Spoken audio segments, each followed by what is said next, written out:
একটা নুডলস রান্নার রেসিপি আপনাদের সাথে শেয়ার করি। এখানে 2 প্যাকেট নুডলস নিয়েছি। নুডলসের মশলাটা কেটে নিয়ে পেঁয়াজটা আমি ভেজে নিয়েছি, একটু চিনি ফ্লেক্স দিয়েছি আর একটু কাঁচামরিচ দিয়ে। এখানে আমি একটা ডিম দিয়ে দিব। ডিমটা আমি একটু ভেঙে নিব।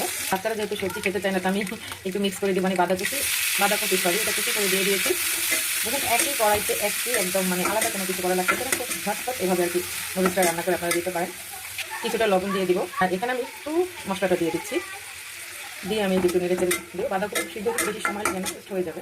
সামান্য একটু সয়া চিনি দিয়ে দিচ্ছি, আমার হাতে বানানো একটু টমেটো এটা দিয়ে দিব। এটা শেষ হয়ে গেছে, এখন আমি এটাই দিব। সব কিছু একসাথে মিক্স করে দিয়েছি। আমার নুডলসটা ভাজা হয়ে দিয়েছি, সরি নুডলস না, মানে সবজি আর হলো গিয়ে এটা। এখন হলো গিয়ে নুডলসটা দিয়ে দিচ্ছি, একদম সিদ্ধ করার ঝামেলা ছাড়া।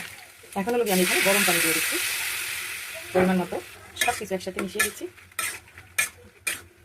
এখানে কালারফুল সবজি দিলে আরও সুন্দর লাগতো দেখতে, গাজর ক্যাপসিকাম দেখতেও ভালো লাগতো, খেতেও ভালো লাগতো। এই পর্যায়ে আমার মেয়ে মশলাটা দিয়ে দিচ্ছে নুডলসে, দিয়ে আমি আর কি নেড়ে নামিয়ে নিব। ফাইনালি আমার নুডলসটা হয়ে গিয়েছে। আর আমার মেয়ে একটু ভিজা ভিজা খেতে পছন্দ করে, তার কারণে আমি একটু ভিজা ভিজা রাখবো। সবাই ভালো থাকেন, আর আপনারা এইভাবে চাইলে বাচ্চাদেরকে নুডলস রান্না করে দিতে পারেন। আল্লাহ হাফেজ। আর রান্নাটা কেমন হয়েছে অবশ্যই কমেন্ট করে জানাবেন।